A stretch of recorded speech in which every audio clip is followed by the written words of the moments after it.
Yung mga kaganapan itong nakaraang araw ay nagbigay sa akin ng halo-halong pakiramdam.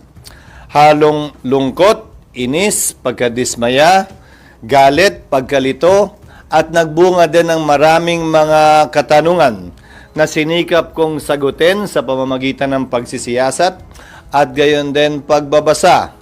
Dahil para sa akin, importante na mabigyang linaw ang ilang sa mga isu at mga kaganapang pwede pang mangyari sa mga susunod na araw upang walang duda, hindi mag-alang-alang ang ating mga kababayan kaugnay sa mga mangyayari sa susunod na buwan. Hindi ko man masagot lahat ng katanungan, kaya itong sagutin ng iba't ibang ahensya kung saan nakabinbin ang mga isu at katanungang ito. Tulad ng sinabi ng Pangulo ayon kay Secretary Remulla, hindi ito panahon para magdiwang. To quote specifically, ayon kay Secretary Remulla, this is not a time to celebrate. At dama ko ang marahil pinagdaanan ng Pangulo na naging mabigat na desisyon ito para sa kanya. Ang pwede ko lamang maihalin tulad dito ay parang nung governor ako. Nung governor ako, may isang malapit akong kaibigan at kasamahan sa trabaho na inakusahan na pinatay. Yung di umano pumatay din sa kanyang ama 20 years ago. Bilang gobernador at bilang ama ng lalawigan. Yung akusado, yung pumatay ay kaibigan ko, kakilala ko at kasama ko sa trabaho. Yung pinatay niya, tiga Sorsogon din. Pero kinailangan kong sundin yung sinasabi ng batas at hanggang ngayon kinakaharap niya yung kaso at hanggang ngayon din nakapiit pa siya kaugnay ng ginawa niyang pagkakamali. Bagaman, sabi ko nga, yung kanyang tatay, nung 8 years old siya, pinatay nung taong yon pero inareglo yung kaso kung kaya't hindi nakulong. Hindi ko alam kung anong mararamdaman ko rin ng mga panahong yon. Kaya naging mabigat yung pinagdaanan marahil ni Pangulong Marcos kaugnay sa bagay na ito. Dahilan at rason para maging normal para sa bawat Pilipino rin na may maramdaman na kabigatan o pagkalungkot sa mga nagdaang kaganapan na napanood nating lahat sa telebisyon. Naniniwala kayo na legal yung nangyaring pag-aresto naman sa due process at may pag-turnover sa ICC? Hindi na para sa akin sabihin kung legal yun o hindi dahil nakabinbin na yan sa Korte Suprema. Naghain na ng karampatang kaso para sa habeas corpus ang ilang individual at nakabinbin na sa korte yan at pinakomentaryo na nga ang pamahalaan kaugnay niyan. Siguro mas kaya kong sagutin na tanong ay ito, papaano kung nanalo ang mga petitioners? Paano kung yung nag-file ng petition for habeas corpus, meaning produce the body, ay nagwagi at nag-utos ang Korte Suprema na i-produce yung katawan at iuwi dito?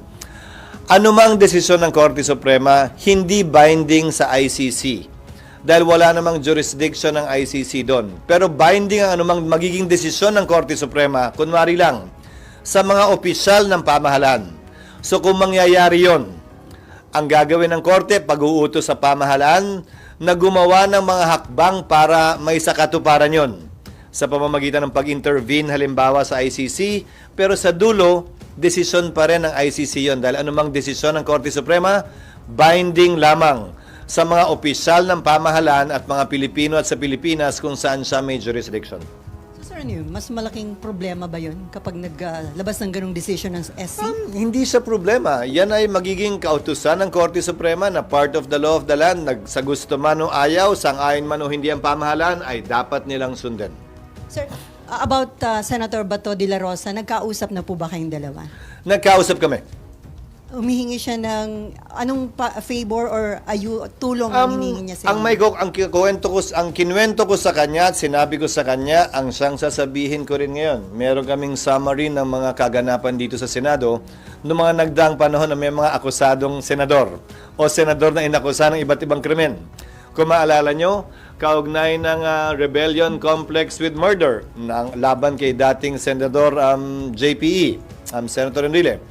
Yung kaso laban kila Senators Enrile, Revilla at Estrada.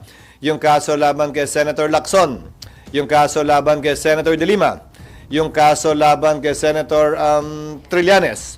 Ito yung iba't ibang sitwasyon kinaharap ng Senado kung saan may kaso laban sa kanila. At ang naging pasya ng Senado ay ito, hindi nakabase sa batas, pero nakabase sa tinatawag na institutional courtesy. Hindi papayagan ng Senadong arestuhin ang sinumang miyembro niya sa loob ng Senado. lalo na kung merong sesyon. Ang pinakamatagal na namalagi dito sa Senado ay si Senator Trillanes, na namalagi dito ng humigit kumulang 25 araw. Bibigay ko sa inyo yung history sa mga nagdaang panahon para may reference kayo. Dagdag pa dito, sa lahat ng kasong yon, maliban na lamang kung winidraw o inatras yung warrant, ay sumuko din sa mga otoridad, yung mga miyembro ng Senado, matapos nilang makuha o hindi makuha at klarong hindi na makukuha yung kanilang legal remedies na sinusubukan kunin. According to former Senate President Drilon, sa sitwasyon ngayon, wala kang pwedeng gawin para protektahan si Bato sakaling magkaroon na ng warrant of arrest. Una, hindi naka-adjourn ng session. And then pangalawa, mabigat yung kaso na kinakarap Well, niya. tama si Senator Drilon in one sense. Historically, may session o wala, again, institutional courtesy dictates na huwag ito pasukin ng kapulisan para may posasang senador. Dalawang bagay ang nangyayari. I-exhaust yung legal remedy o kusang lumalabas yung senador sa Senado. Ang pinakamaliwanag na ehemplo ay sa kaso ni Senator Laila de Lima. Isang araw lamang sa natulog dito at kinabukasan, sinuko niya yung kanyang sarili sa mga otoridad. Sa kaso nila Senator Estrada at Revilla, sinuko din nila yung kanilang sarili sa otoridad makalipas ang isang araw. Si Senator Enrile makalipas ang isang taon. Si Senator Lacson ilang buwan hanggang hindi lumabas yung desisyon ng Korte Suprema, nagtagusa, hindi sa Senado, sa labas. Pero ayon kay Senator Enrile, hindi daw niya trabaho na hanapin si Senator Lacson o sabihin kung nasan siya kung nalalaman man niya. Trabaho daw ng mga otoridad yon noong mga panahon na yon. The Constitution is clear in Article 6, Section 11. It is only when Congress is in session and the penalty to be imposed for the offense is less than 6 years. Is a member of the Senate or Congress immune from arrest? Magpapatuloy yung kaso pero hindi pwedeng arestuhin. Sa kasong ito ng ICC, ang mga batas kasi natin klaro yung penalty, di ba? The penalty of 1 year to 6 years, the penalty of life imprisonment, the penalty of prison correctional, which is 6 years to 12 years. Klaro naman yun eh. Ang problema sa ICC, ang nakalagay doon, ang imposable penalty ay not more than 30 years or life. So, pasok sa not more than 30 years ang 5 years, ang 4 years. So, isang posibilidad na pwedeng matanong o ma-clarify yung bagay na yon, pero hindi pa rin applicable nga dahil wala kaming session hanggang sa June 2. Ang sinabi ko sa kanya, we will try to afford him every opportunity to avail of legal remedies that he is entitled to. Sa katunayan, ginawa na niya. Dahil co-petitioner siya ni Pangulong Duterte, hindi ba? Sa Supreme Court case, kung saan bagaman walang ginrant na TRO, ay pinasagot yung mga respondent sa kaso at posibleng maaksyonan niya ng Korte Suprema sa hindi malayong hinaharap. Lalo na kung sakasakaling maglabas uli ng warrant ang ICC. Ibig sabihin, so in short, hindi na siya pwedeng arestuhin inside the premises of the Senate. Inside the premises of the Senate, and that practice is also part of our rules. But again, hindi naman ito rason para, kasi yun nangyari kay Senator Trillanes, 25 days. Ano yung sitwasyon nun? Ni-revoke, binawi yung amnesty. At pending sa korte, yung pagbawi ng amnesty kung legal nga ba yun o hindi. Wala pa. Nagde-decide yung korte kung mag-iiso o hindi, pero anytime pwedeng ilabas. So namalagi siya dito hanggang isinangtabi ng korte yung pag-iiso ng warrant of arrest dahil naglabas na ng desisyon ng Korte Suprema na hindi pwedeng i-revoke ang amnesty na ibigay na. So, ang tanong, sir, is papayagan nyo ba siya na mag-sanctuary dito kung meron ng warrant of arrest? I mean, kung hindi pwedeng isilbi dito, pwedeng mag-stay? Hindi para sa akin na pigilan si Senator Bato na magtungo dito, desisyon niya yun. Pero ang hangganan siguro noon ay hanggang makakuha at klaro na kung anong magiging pasya ng korte kaugnay sa kanyang pag-avail ng kanyang judicial remedies na karapatan niya. Hindi lamang bilang senador, bilang isang ordinaryong mamamayan. Sir, so kung in theory, kung ako arresting officer, abangan ko na lang siya sa gate ng Senado. Hindi para sa akin na idikta sa kanila kung anong dapat at hindi nila dapat gawin. But that is theoretically possible. Again, within the premises of the Senate. Outside the gate. Labas ang Senado ron. Sir, sorry. So, kahit po walang session, basta nasa loob siya ng premises. Kasama yan sa mga president na binanggit ko dun sa mga dating senador na binanggit ko. Kahit walang session, basta nasa loob siya ng Senado, hindi pwedeng arestuhin. Hindi pinayagan ng mga nauna ring Senate President. Bahagi na yan ng tradisyon at practice ng Senado na sang-ayon nga sa rules namin ay bahagi na rin ng rules namin. If you will also not allow it, sir. Yes. Walang session. Yes. Lalong hindi. Kasi kung yung law enforcer nga na Pilipino, hindi. Lalo pa kung dayuhan siguro. Pero sa kasong nagdaan kay Pangulong Duterte, hindi naman dayuhang Interpol ang humuli sa kanya. Pero sir, clarification lang. Sinabi rin sa inyo ni Senator, sir, sinabi rin ba sa inyo ni Senator De La Rosa na that is his intention kung sakaling may warrant of arrest, mag-stay siya dito? Or? Wala siyang sinabing ganun. So, Nagtanong lamang siya ng iba't ibang options na pwede sa kanya. like, sir, Iba't ibang options na pwede sa kanya di kaugnay ng Senado. Hindi ako isa sa mga abogado niya para magbigay ng suggestion maliban sa pwedeng magawa o gawin ng Senado. At hindi rin para sa akin na sabihin ko ano yung mga options na nabanggit niya. Nasa sa kanya. sir, parang parang theoretical pa rin naman. So, kung may warrant of arrest, piliin niya magstay dito, papayagan niyo ba yun? Wouldn't it be bad for the Senate as in an institution na merong magtatagal magstay dito dahil ayaw masilbihan ng warrant of Again, arrest? tradisyon yan at rule yan na bahagi na ng Senado dahil naging practice ng Senado bilang pagtatanggol nga sa institusyon at institutional courtesy. Ulitin ko, wala sa batas yan pero nasa rules ng Senado at institutional courtesy lamang yan. Hindi naman sa habang panahon hanggat mabigyan siya ng sapat na panahon na magkaroon ng linaw o pagpapasya yung kanyang judicial remedies. Yung sinabi niyo po na bibigyan niyo siya ng tulong para sa legal remedies, what do you mean by that, sir? Tutulungan siya ng mga abogado ng Senate? Hindi. Hindi ko sinabing tutulungan siya hanggang maresolbahan yung kanyang judicial remedies na available sa kanya.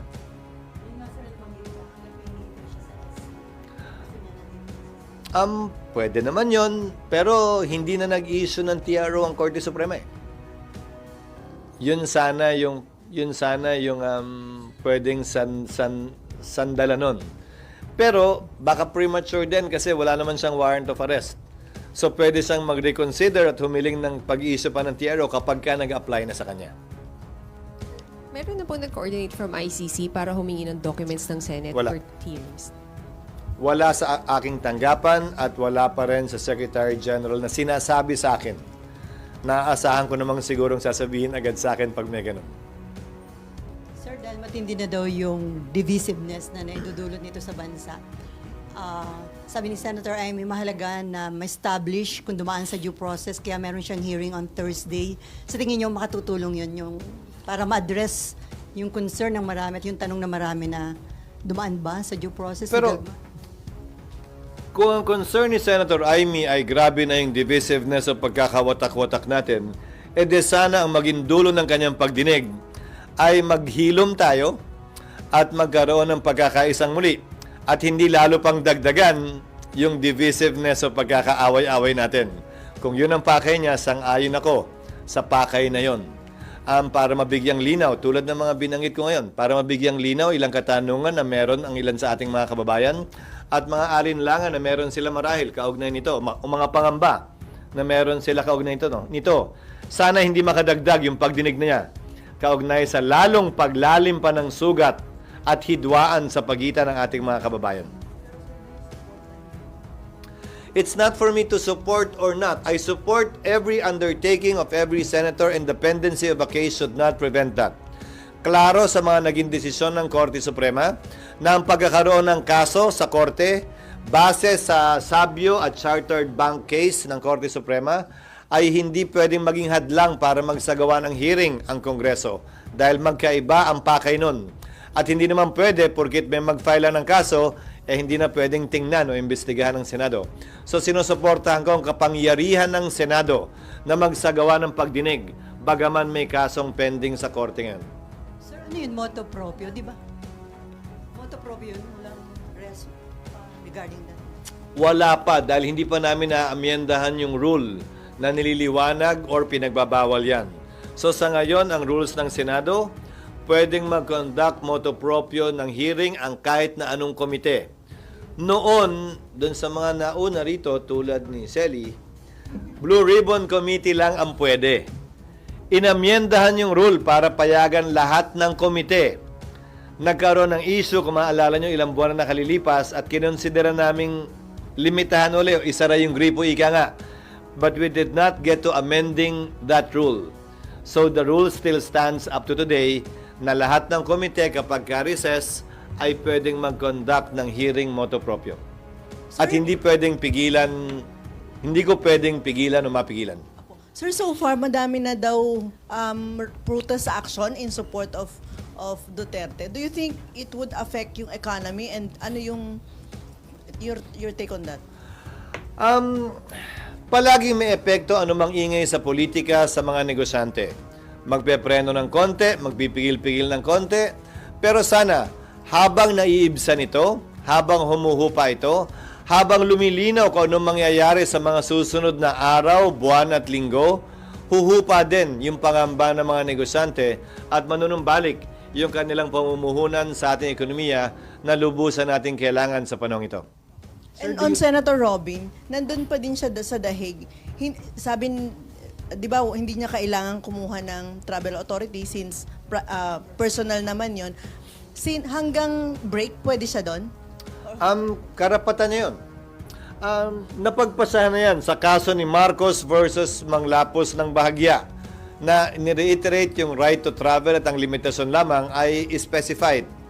Kaya nga naging pasya ni dating Senate President Rilon, hindi na mag-require ng TA. Kasi kung ang korte nga hindi pwedeng pigilan ng isang Pilipinong magbiyahe, sa pa daw kaya bilang Senate President, lalo na kung pribado yung biyahe. Pag official trip, ang nagiging epekto lamang naman ng TA pag official trip ay yung travel tax, hindi kailangan bayaran.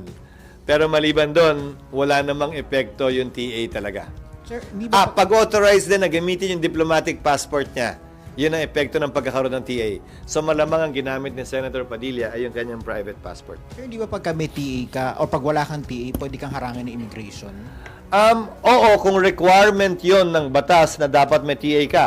Halimbawa, nung governor ako, kailangan may TA ako mula sa DILG secretary. At pwede akong harangin ng immigration kung wala ako nun. Pero since walang ganung requirement bilang senador, hindi siya pwedeng harangin ng immigration at sabihing may requirement ng TA. Dahil ang Senado mismo hindi nagre-require ng TA. Sir, itong, balikan ko lang yung tungkol dun sa mga rallies. Do you think itong rallies will ripen into like a people power kind of scenario? Hindi para sa akin na sabihin yon, pero ang pwede kong makomentaryo lang siguro, karapatan ng ating mga kababayan na magpetisyon sa gobyerno kaugnay ng sama ng loob nila sa pamahalan. Karapatan nila yon na ginagarantiyahan ng saligang batas. At para sa akin, marapat lamang na payagan at pahintulutan yon na sinabi naman ng gobyerno na papayagan at papahintulutan nila. Dahil saklaw yon ng Bill of Rights na ginagarantiyahan ng ating saligang batas. Basta't mapayapa yung mga pagtitipon na yun. Medyo babalik. Kung may connection lang. Sir, kung sakali lang pong magkubkub si Senator Bato dito tapos magsa-start ng impeachment, may effect ba siya in any way, sir? Like, madedelay ba the impeachment, pre-trial, trial? Wala ako nakikitang rason para madelay yun, at least hindi siya malilate.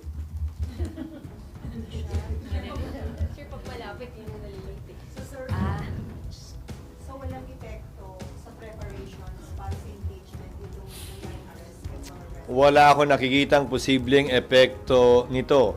Kung hindi, magandang ihalin tulad.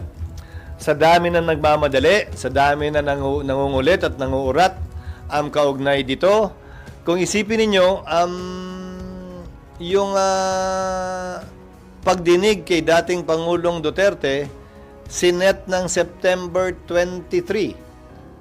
6 na buwan matapos masimulan, At kung isipin nyo, nakadetine pa. Pero aabutin pa rin ng 6 na buwan. Niwala silang recess. Pwede nilang iset yan anytime. Pero minabuti nilang magkaroon ng ganong kahabang preparasyon. Hindi lamang sila, pero magkabilang panig kaugnay sa kasong ito. Wala rin silang recess. Sumulat ang Kamara, gusto nila mag-inspeksyon, pinayagan namin sila pero wala pa silang schedule dahil yung petsang binigay namin ay sila naman hindi pwede. So ang ginawa namin ay sumulat din kami. Sa sumulat na abogado ni Vice President Sara, in the interest of fairness, kung gusto nilang mag-inspeksyon din ng magagamit nilang mga lugar para ma-assign na ng Senado yun. Sir, kailan nakaschedule yung inspection? At their convenience, hindi pa nila sinasabi sa amin. Pero may official assignment na ba yung mga Wala pa. room? Wala pa. Gusto namin kunin muna yung opinion nila, pero may isasuggest kaming room sa kanila. Nandun ka pa? Sir, sa interview namin kasi kay Senator Bato, sabi niya, ihilingin niya sa'yo, wag nyo siyang isuko pag andyan na yung ICC warrant. Did he say the same, sir, na wag nyo naman siyang isuko? Hindi. Ang hiniling niya ay panahon para ma-exhaust yung kanyang judicial remedies. Na tama at dapat lang naman para sa akin. At yung panahon na yun, nandito siya. Nandito siya dito para hindi siya ma-exhaust. Ang option niya yun. Pero so yung wife ba yung una nakipag-usap? Nagkaroon kayo rin chance na makausap? Nagpasabi sa opisina, oo. Pero hindi nakausap. Nakausap ko ang bahagya lamang. Wala, na mag-uusap daw kami. Ni Senator Bato. Parang introduction ba? Sir, kung option ni Senator Bato na dito muna habang hinihintay ma-exhaust yung judicial remedies, ano pong sinabi niyo, sir? Ano? Kung option ni Senator Bato na dito muna siya habang hindi na-exhaust lahat ng judicial remedies, pumayag po kayo, sir? Nagawa at nangyari na yan noon, ang sabi ko sa kanya, at kinuwento ko rin sa kanya yung bibigay ko sa inyong karanasan ng Senado sa mga nagdaang panahon, sa mga ibang senador. Pumayag kayo, sir? Kasi nga nagawa na yan dati.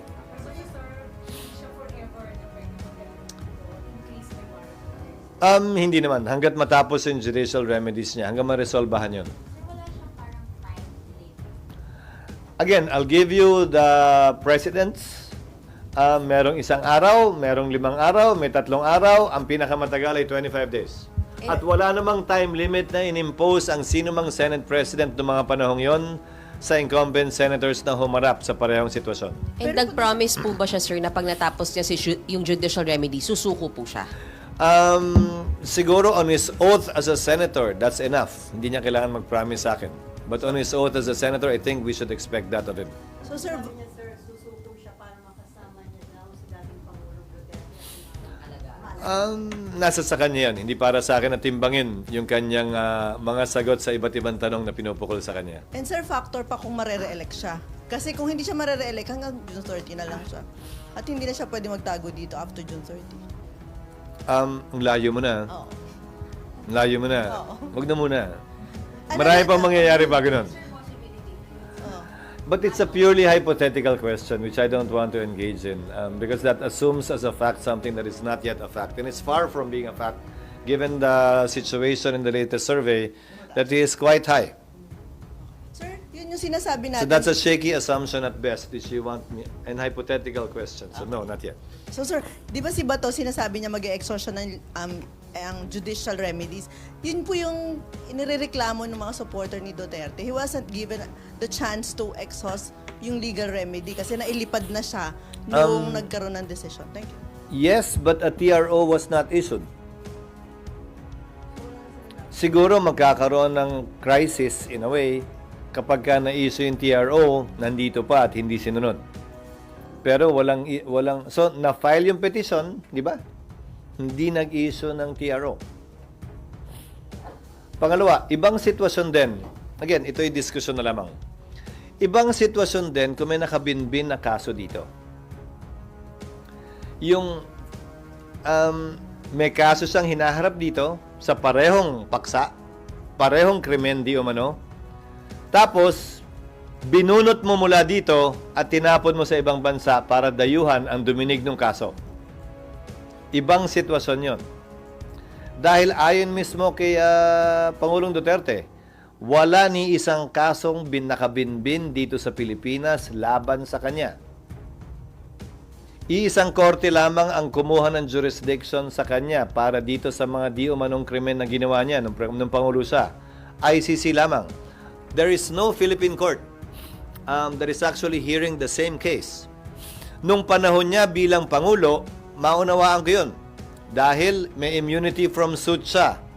Si Senator Bato, wala. Pero wala ding nakabingbing kaso laban sa kanya.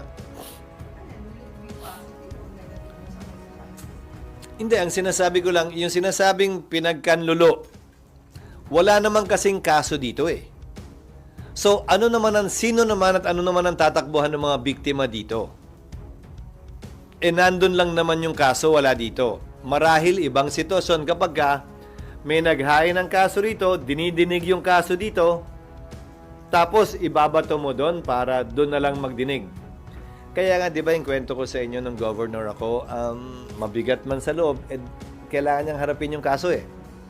Doon lang may kaso, wala dito eh. So, meron pa pala kung nagkakaso na lang siya dito. Depende sa pananaw mo kasi mas malayo namang mas maganda ang piitan sa ibang bansa kaysa dito.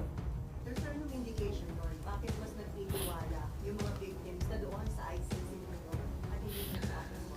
Hindi mo pwedeng sabihing may tiwala lamang sila doon at walang tiwala dito. Maraming factors yan. Mas maganda sila tanungin mo. Sila Senator Trillanes, sila Senator De Lima, yung pamilya ng biktima, kung bakit nga ba doon at hindi dito hanggang ngayon. Pero hindi mo rin masabi. Ngayong nandun si Pangulong Duterte, baka may mga maglakas loob na rin maghain ng kaso dito. Pero hindi para sa akin, nasabihin yan. Di ba may panawagan kayo na sana wag gamitin ng mga politiko, ng mga kandidato itong issue Na ito. ginagamit naman na. Kaya nga, Dahil parang ang paksa nila sa kanilang mga rally ay tila yun na. may iyak pa. Ulitin ko, alam ko na sa panahon ng politika nagkakahiwa-hiwalay tayo dahil 12 lamang naman ang pwedeng iboto na senador, isang mayor lamang, isang governor, isang congressman. Pero hindi rason yun para sa akin. Kaya ang panawagan ko na huwag ito gamitin sa politika dahil malalim na sugat ang pwedeng ilikha nito sa pagitan ng ating mga kababayan, sa pagitan ng Mindanao, ng Luzon, ng Visayas, na hindi makakabuti sa ating bansa. At bakit? Para lamang sa personal na interes sa politika para manalo sa halalan? Sana wag naman. Sana hindi naman. Siguro habang mainit, sige, pero hindi naman hanggang sa dulo. At hindi naman din siguro dapat na hanggang sa pagkapanalo o pagkatalo, yan pa rin ang magdidikta ng gagawin mo, magiging pananaw mo at magiging boto mo sa lahat ng bagay. Sana hindi ganun. Kung i-take advantage ito ng ilang candidates, ano yung implication nun, sir? Nasa sa dulo, mga botante pa rin na magpapasya at magdedesisyon kung ano ang gagamitin nilang basehan sa pagpili sa ating mga susunod na magiging senador, mayor at iba pang halal na opisyal. Hindi para sa akin na diktahan yon. May maiinis, may maaasar na sobrang ingay na, may matutuwa, may magugustuhan sa dulo. Hayaan natin maging barometro ang susunod na halalan. Kaugnay sa kung sang-ayon ba sila o hindi sa ginawa o hindi ginawa ng mga kandidatong tumatakbo ngayon. Yung timing, kasi may incoming election na, tapos na-aresto si Duterte, ano yung worst scenario na pwedeng mangyari? Hindi ko alam kung anong pinapatukuyan mo. Nasa demokrasya tayo, okay lang na magkaroon tayo ng magkakaibang pananaw, okay lamang na magsagawa ng kilos protesta, laban sa ginawa ng pamahalaan kung hindi ka sang-ayon. Okay din gumawa ng kilos protesta sang-ayon sa ginawa ng administrasyon o ng gobyerno basta't ito'y mapayapa at saklaw ng pinoprotektahang karapatan ng ating Bill of Rights. Para sa akin, bahagi lahat yan ng pagkakaroon ng isang malusog na demokrasya sa ating bansa. Bagaman, may konting ingay nga sa politika.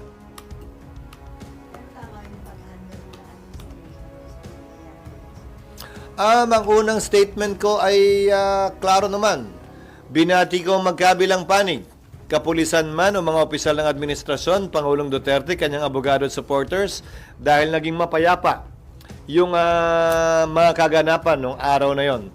Sang-ayon man kayo o hindi, sa tingin man nyo tama o mali, naging mapayapa yung mga insidente ng araw na yon. At yun para sa akin ang pinakamahalaga. Nandun ka pa din. Sorry sir, may naiwang tanong sa akin. Sir, tama po ba na since institutional courtesy siya, depende pa rin sa Philippine National Police? Although, historically, ay ginagalang po nila yung kapag ka pinoprotect ng Senate yung kanyang senator sa loob Hindi ng manggagaling premises. sa akin yung salitang depende sa Philippine National Police dahil isusulong palagi ng Senado yan dahil yan na nga ang naging kinagawian ng Senado sa kanyang mga miyembro. At hindi naman siya unreasonable. Ulitin ko may mga sitwasyon na yung senador mismo isinuko yung kanyang sarili makalipas ang 1 araw, 3 araw, 5 araw, 1 linggo, 25 araw. Again, I'm holding them on their oath as senators to do what is best not only for themselves but for the country and the institution as well. At hindi para sa akin idikta yung bilang ng araw kaugnay niyan. Sir, para maiwasan na daw yung issue kung may jurisdiction ng ICC, mag-rejoin na lang daw ang Pilipinas sa ICC. Desisyon ng executive yan. Ang papel lamang ng Senado ay mag-ratify ng treaty. Walang papel sa ating system of foreign policy at system ng saligang batas ang Senado kaugnay sa pagsali o hindi pagsali, pagpirma o hindi pagpirma sa anumang mga treaty o tratado. Pero kung nabagit mo rin lang, suriin natin. Pansamantala. Sabi ng isang panig, hindi na tayo miyembro ng ICC at sa katunayan, ngayong araw na to, March 17, kung gusto niyong pagdiwang o gunitain, ngayong araw ang pang-6 na taon na ang effectivity ng withdrawal natin sa ICC. It was on March 17, 2019 that 2019 that our withdrawal became effective in the ICC. The notice of withdrawal was sent in 2018, but it became effective March 17, 2019. Kung nag-withdraw tayo dyan ayon sa isang panig, ba't ginagamit pang basehan sa pag-enforce ng warrant? Pero ang ginagamit din naman nilang basehan na illegal yung pagkaka-aresto ay yung Rome Statute pa rin. Pwede ba yun? Hindi naman pwedeng legal at illegal at the same time yung parehong statute na ginagamit. Hindi ba? May kasabihan nga sa Latin. Ito ang pagpipilian at pagdedesisyon ng korte actually kaugnay ng isong ito.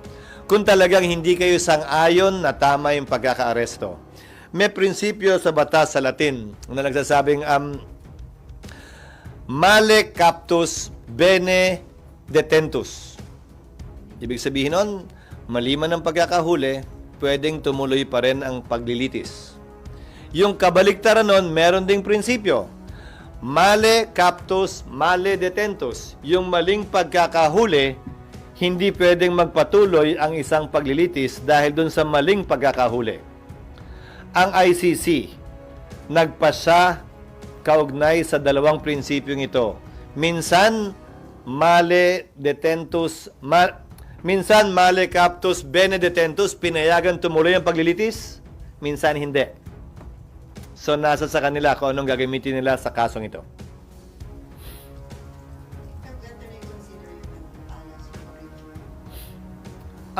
Nasa sa kanila. Ayokong i-preempt anumang magiging pasako kapag ginawa nila yan kaugnay sa boto ko sa pag-ratify. Again, under our Constitution, the President is the chief architect of foreign policy. That's why the Senate did not have a say with respect to the withdrawal of former President Duterte in the ICC. May nagkaso, di ba? Na sinabing, kung may papel ang Senado sa pag-ratify, dapat may papel din ang Senado pag nagwi-withdraw. Hindi pwedeng walang say ang Senado. Sabi ng Korte Suprema, walang say ang Senado. Dahil ang chief architect na ng foreign policy ay ang Pangulo. So ang pagbalik natin, ganun din ang magiging sagot ko. Ayon sa desisyon ng Korte, kaugnay ng pag-withdraw natin, desisyon din ng Pangulo ang pagbalik natin.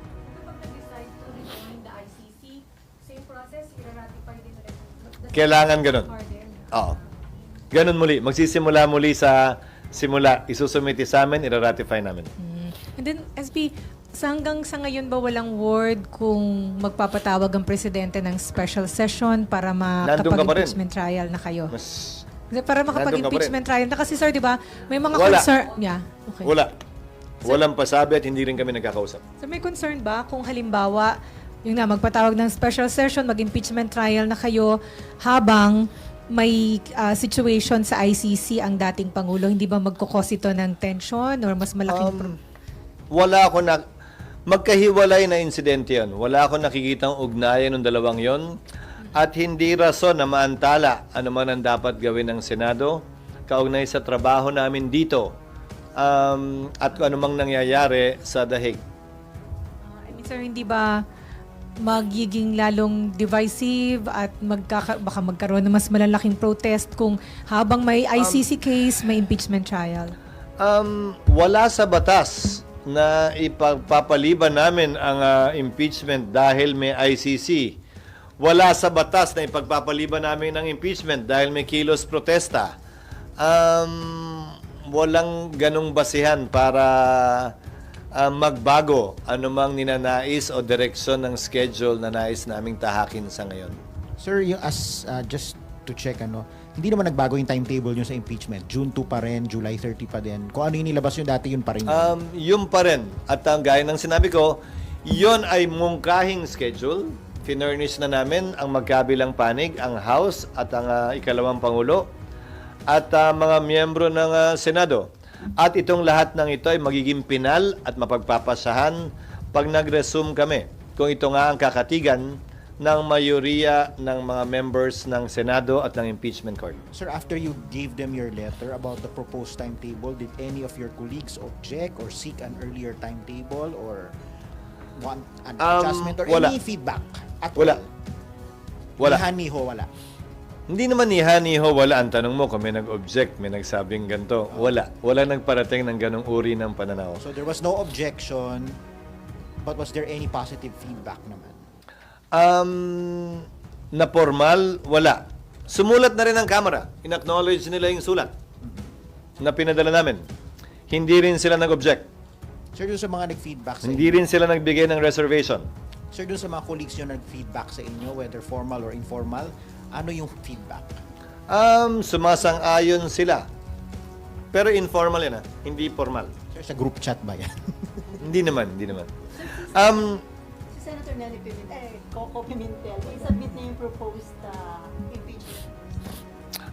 Hindi pa yata namin natatanggap. Pero wala pa. malamang nirefer niya na yun sa Rules Rewriting Committee para ikonsidera. Ulitin ko lahat kinokonsidera namin pero may limitasyon ang pwede namin kasing aprubahan. Dahil may nakabinbin ng impeachment, ayaw kong maakusahan ng Senadong binabago namin ng rules in the middle of the game. Diba? So, babaguhin namin yung rules pero baka mag-apply yun sa mga future impeachment. Hindi necessarily dito.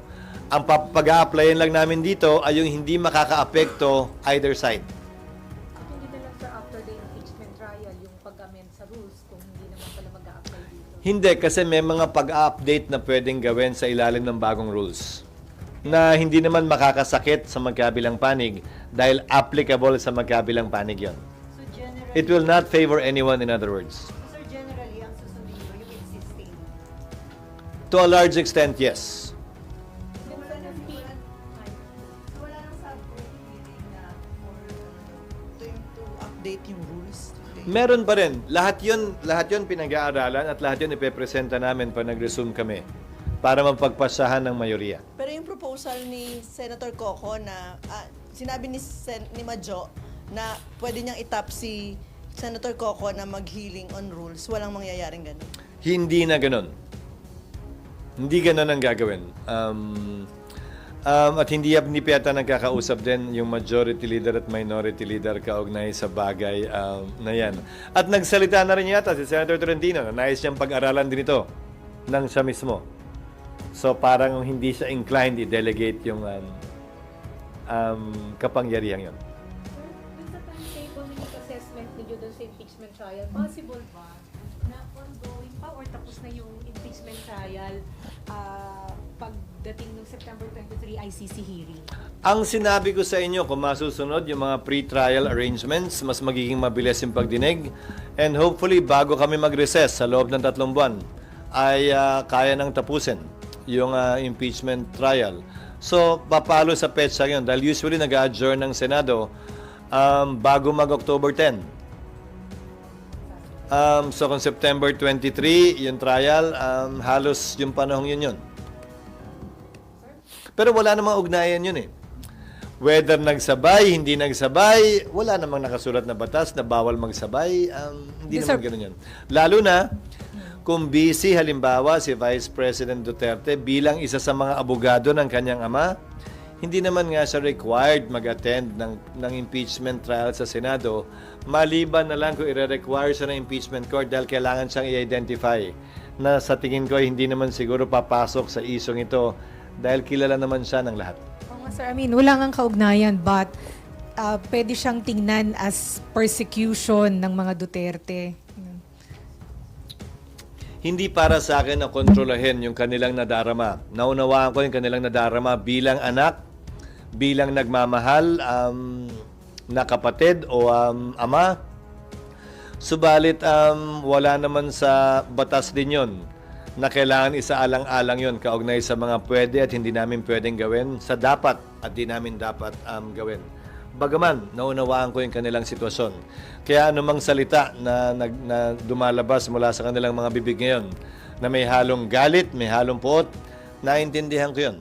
Dahil bahagi yun, marahil ng pagmamahal ng isang anak sa kanilang ama at pagmamahal din ng isang ama sa kanilang anak.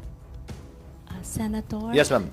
I'll be asking po sana kasi parte ng executive po lumalabas si Vice President. Ibig sabihin po, sumisweldo siya as far as we know bilang Vice Presidente natin.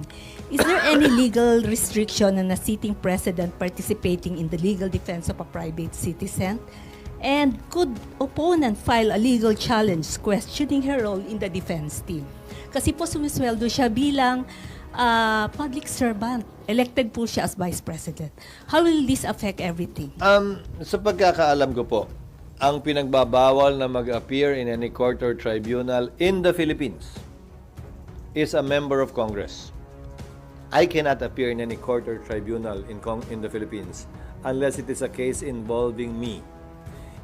Bakit? Ayaw kasing magamit yung kanyang pwesto, yung kanyang posisyon na may impluwensyahan yung korte at husgado dito. Walang ganon sa ICC. So, pwede siya mag-appear. Kung ang tanong mo, sumasweldo siya, hindi siya nagtatrabaho.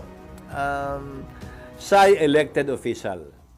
Siya ay impeachable officer. Hindi yan kasama sa isa sa mga impeachable offenses na di umano ginawa niya.